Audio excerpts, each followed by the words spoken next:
Shubor nakaslem jong unongsan hima.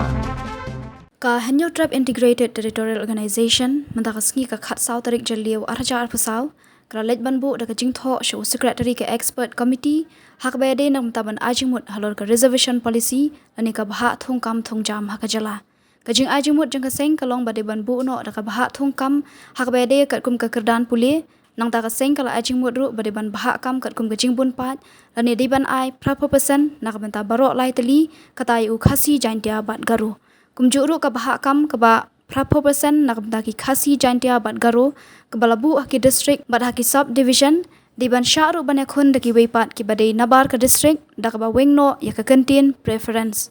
ka sengkala ajing mudru ban ka benta ki unreserved bat ki general category di ban bu daki kandon kita ki long baki dei ki balakha ha Meghalaya session ni nagalian jong ka hitong ila wan sini ke sekretariat kani ka phang jong ka reservation kam dei suk bat mai ngi dengi la ya kerana por bang lai bentuk bang lai sorkat di gubernur kong hingan subatai api hadin bangila observe ma ngaya ganeka jingthok tengila asyadini kentian saya ngila hadin bang observe ngila i bagi tu ka resolution number per aspa ar new kuwai sispa lai pra dated khatar January takna spa new ar reservation policy hi ka specified betangaya ka kam kejam te habi dei berkait kani kumba pitip hi batlai ka seng hitu klami sakmat antho iska sarkar pat hadin bagala tho hadin baga sarkar kam hajubat ngila apil hakot ta hadin bala intervene na kot te lengba kani ka sthi number pat ka ba number PR AR repuwe atpo kulai sopo dated kandai ka ar aka ba ki respond no lengba red petition number cispa ar apply kala clearly to principle but spirit reservation policy la extend hapo ki admission to the state government institution abi david ka higher and professional studies through conventional practice the hak suggestion ban ni ai kumne ba ka state reservation policy karaban expand the ka kunthuk je ka reservation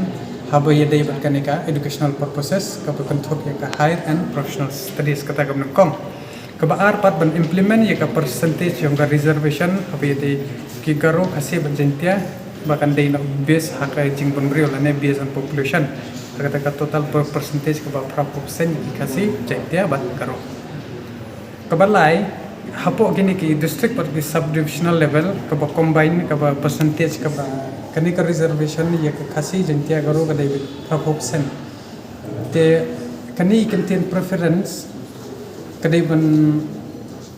nagalian gujungi ngil I suggestion pa kanai ka preference kadai ban pendam lane ini contain preference kadai ban penduk no permanently kenang ba baro khwat kini ki khasi jentia karo kin yo lat ban thep hang kam hapo ka district jongki namar baling I suggestion gumni namar pilai hi kanai ka jingkor do kam kor do ja tela da so ai tang specific ye gitu ki lokal komon hagajing sungu gujungi kamlong ko ha tekat kum ka jok ko ba pemban kelai kata reservation nak kalian bujungi ya kata ngi ai ka suggestion but habi dei pat bat kaneka 4% ye kini ki unreserved general category ki dei ban haben don ye kini ki artli criteria ka ba status studies in the state of Meghalaya for maximum of 5 year from the Anganwadi or preschool secondary level totaling 15 years as per the NEP katakan National Education Policy atau te nakalian sini kedi kita ki South Lee ki jing ai chumot lene ka I suggestion habi te pat kaneka